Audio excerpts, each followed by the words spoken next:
राज्यातील सहकार क्षेत्रातून एक खळबळजनक बातमी पुढे आली आहे। यामुळे सहकार क्षेत्रात एक मोठा राजकीय भूकंप निर्माण झालाय।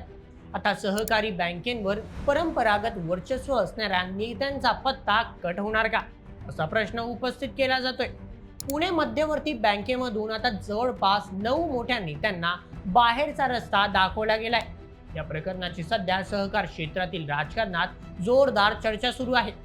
आता याचा परिणाम म्हणून सहकार क्षेत्रावरील नेत्यांचे वर्चस्व खरोखर संपणार का? या प्रकरणावर सहकार क्षेत्रातील मान्यवर काय भूमिका घेणार हे पाहणे देखील महत्त्वाचे ठरेल। तर नेमका राज्य सरकारने असा कोणता निर्णय घेतला आहे ज्यामुळे सहकार क्षेत्रात एवढी मोठी खळबळ उडाली आहे? चला या बातमीमागील प्रकरण अगदी सखोल पद्धतीने जाणून घेऊयात आजच्या या व्हिडिओमध्ये। मित्रांनो, आता येत्या काही दिवसात सहकारी बँकेमध्ये निवडणुका पार पडणार आहे। याच अनुषंगावर राज्य सरकारने एक महत्त्वपूर्ण निर्णय घेतला आहे।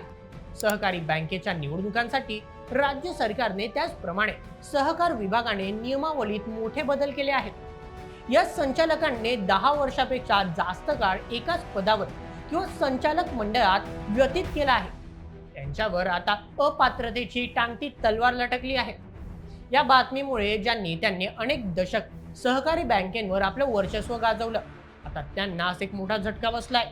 पुणे आणि अहिल्यानगर जिल्ह्यातील बड्या नेत्यांना आता या नियमाची झळ सोसावी लागणार, असे सध्या चित्र आहे। या नवीन नियमामुळे वळसे पाटील, थोरात, फुकटे आणि भरणे मामांसह तब्बल 9 दिग्गज नेत्यांना अपात्र ठरवण्यात आले आहे। चला सर्वात प्रथम जाणून घेऊयात या नेत्यांच्या पार्श्वभूमीबद्दल, त्यानंतर समजून घेऊयात या निर्णयाचे परिणाम।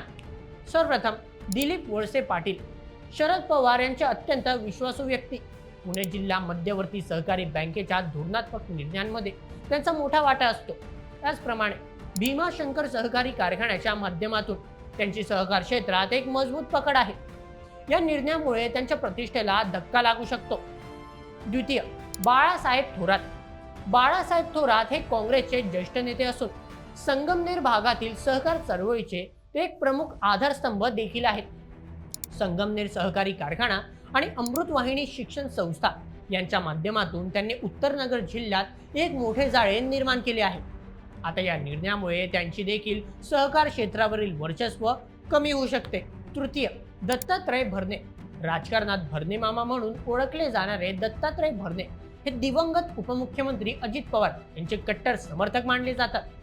पुणे जिल्हा मध्यवर्ती सहकारी बँकेचे ते माजी अध्यक्ष आहेत। त्यांच्या कार्यकाळात बँकेने एक महत्त्वपूर्ण टप्पा गाठला होता, पण आता बँकेसंदर्भातील निर्णयामुळे त्यांच्यावर देखील अपात्रतेची कारवाई ओढावली आहे। चौथं, संग्राम थोपटे। संग्राम थोपटे हे पुण्यातील ज्येष्ठ नेते आनंदराव थोपटे यांचे सुपुत्र आहेत। त्यांची ओळख काँग्रेसमधील एक आक्रमक तरुण चेहरा अशी आहे। राजगड सहकारी कारखाना आणि स्थानिक सहकारी संस्थांवर त्यांचे वर्चस्व आहे। पुणे जिल्हा बँकेच्या संचालक मंडळातही त्यांचा सक्रिय सहभाग असतो। आता या निर्णयामुळे ते देखील सहकार क्षेत्रातील राजकारणातून बाहेर पडू शकतात। या दिग्गज नेत्यांसह आणखी काही इतर 9 महत्त्वपूर्ण नेत्यांचे देखील यामध्ये समावेश आहे। चला आता जाणून घेऊयात या नेत्यांच्या अपात्रतेची प्रमुख कारणं। तर मित्रांनो, मिळालेल्या माहितीनुसार पुणे जिल्हा मध्यवर्ती सहकारी बँकेच्या मागील कार्यकाळात काही तांत्रिक त्रुटी आणि निर्णयांवरून ही कारवाई करण्यात आली आहे। सहकार कायद्यातील कलम 73 अंतर्गत ही अपात्रतेची कारवाई झाल्याचे समजले जाते। यामुळे आता ही दिग्गज मंडळी पुढील काही काळ निवडणूक लढवू शकणार नाही, अशी परिस्थिती निर्माण झाली आहे। तर चला आता समजून घेऊया याचे परिणाम।